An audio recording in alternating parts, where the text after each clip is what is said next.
So, welcome. This is our Pension 101 training. We recently did this for a bunch of chapter meetings in the city of San Jose and wanted to be able to provide this online so that anyone who wasn't able to attend can watch it. The idea behind this training is to go over some of the basics of just how a pension works, how your formula works, how the benefit works, what the difference is between a pension and a 401k, because some folks just don't know. And finally, we'll go over some of the fundamentals of pension accounting. So just to start with, what is a pension? A pension is a defined benefit form of retirement planning. And what that means at its most basic level is that you and your employer over the course of your career are going to pay contributions into a fund. It's a pooled fund that is shared. All employees in the city of San Jose are paying into it, and when you retire, you receive a benefit that's set according to a formula, and it's a guaranteed benefit. That we're going to contrast that with the other main form of retirement funding or retirement planning that we see in the US. It's becoming way more common, especially in non-union workplaces, which is a 401k. A 401k is typically called a defined contribution plan, which is just a way of saying that it doesn't have a defined benefit.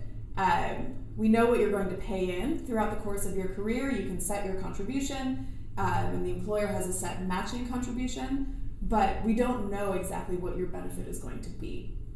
So I wanted to just do a side-by-side comparison of what the main differences are between a defined contribution plan, your 401k, and a defined benefit, your pension. The first thing that we care about is risk. For a defined contribution plan, your 401k, since it's an individual fund, it means that your investments can be more volatile. It also means that anything that happens, any risk in the fund, is on you. You bear all of that risk alone. For a pension, it's pooled investments, which means they're more diversified, there's generally less volatility, and there's a higher risk tolerance because any sort of market downturns, the impact of that is spread across the fund with hundreds or thousands of participants.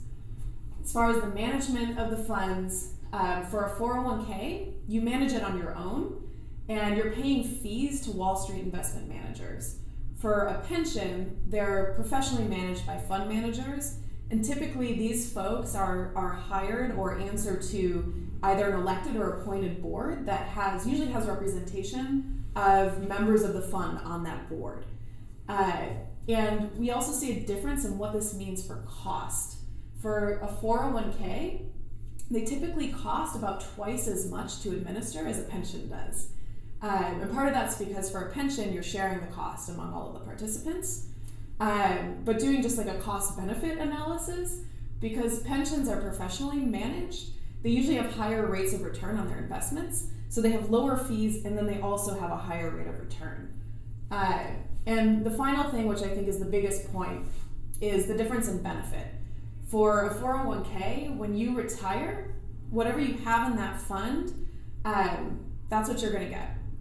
For a defined benefit, for a pension, you have a guaranteed benefit that you can plan around. You have a formula that's in your union contract. You know what that formula is over the course of your career. So you can guess based on your years of service and your salary what your benefit is ultimately going to be. To show you what I'm talking about, this is what happened with 401ks in the US during the recession between 2008 and 2009. It might be kind of hard to see, but these are age demographic ranges. And the folks here that have these huge losses, the scary looking part of the bar chart, these were folks ages 55 to 64, people who were close to retirement. On average, these folks lost about 25% of their savings when the market went bad. And just to provide some contrast for that, this is what happened in your pension fund in the city of San Jose when the recession hit. In 2008, you had some losses a little more drastic going into 2009. Overall, the losses were around 20% over the course of those two over the course of those years, which is not quite 25%, right? So they had a little bit lower losses. But the important thing with a pension is that you have more fund participants that are working, that are being hired, they're paying money into the fund. And what fund managers can do is they can manage the money that's in the fund and the new money that's coming in a way that smooths out this impact over time. And ultimately the fund can recover faster. It can be managed in such a way in long-term, in a way that plans in the long term to make sure that everyone can receive their benefits. So now we're going to go over just the fundamentals of how your contributions and your formulas work. Step one. So you're hired, you've got a great career at a union job ahead of you, congratulations. And each month you're seeing a contribution come out of your paycheck. And those contributions are not just random numbers that we come up with out of thin air. They're actually set according to a target. They're set according to what we think your future benefits are going to be, and we'll talk more about what that means later. For folks who are hired before 2013, your contributions are 3/11 of what's called normal cost, and I'll define that later when we talk about pension funding. For folks who were hired after 2013, your contributions are half of normal cost, and the employer pays the other half.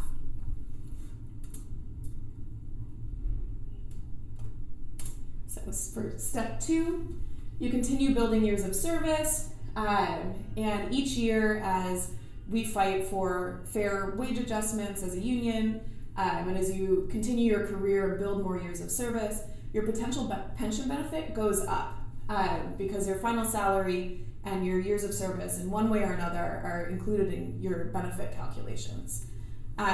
So I wanted to take just a step back at this point and talk about what happened with the last contract, because your most recent wage adjustment was a non-pensionable wage increase, and I'm not going to call it a wage increase. What it really is a premium. It's a wage adjustment that appears as an extra premium on your paycheck, but it doesn't change your base pensionable salary. That remains the same. So when they calculate your pension benefit, eventually, they're not going to include that premium that's on your paycheck now. And there's a reason that they did this. There's a reason that the city wanted this. And that's because if we do this once, when we ran the numbers on what would happen with an individual person's retirement benefits, the effect of doing this for 1 year was nominal. It was not huge, right? But if all of the employees citywide do this, in aggregate, the total benefit payout that the city can expect in the future goes down quite a bit. And now that we've done this once, the thing is they're more likely to come back and try to do it again. And if we keep doing this, it will have a huge effect on eventual pension benefits. And the city has a lot of incentive to try to do this because they're trying to reduce essentially their liability long term. So moving on with the regular presentation, these are your pension formulas. We'll go through step by step for each of these in just a minute. But this is tier 1, this is tier 2. You can see the way that years of service and your salary are included in the calculations.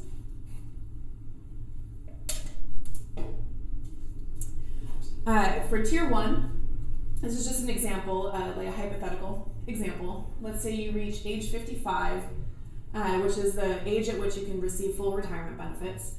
You reach 55 with 30 years of service in the city, and your final salary is $100,000. Your multiplier, this is called the multiplier, it's 2.5%, times your years of service, times your final salary, and that's what your pension benefit would be.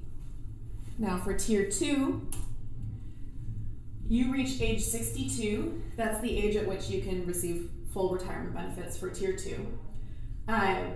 Instead of using your final salary, for tier 2, the formula averages out your final 3 years. So let's say it averages out to about 103,000. Your multiplier is 2%, so it's 2% multiplied by your years of service times 103,000, and your pension benefit is about $62,000 a year. Yeah. So I have a question. So according to Tier 2, I pay 7% towards my pension every year, but I only get 2% back.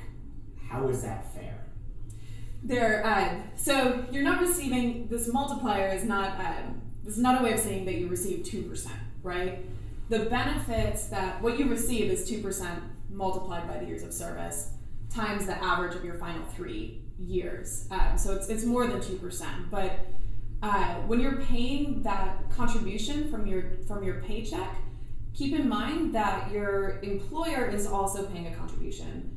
Plus, you're accruing investment earnings on both your employer contribution and your contribution.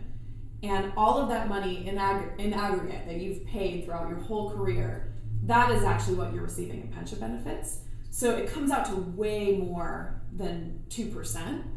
And just remember that you're going to be retired for, ideally you'd be retired for a long time, right? And this is money that you're accruing that's used to pay out sometimes, the average is about 18 years of salary, basically. So hopefully that answers the question.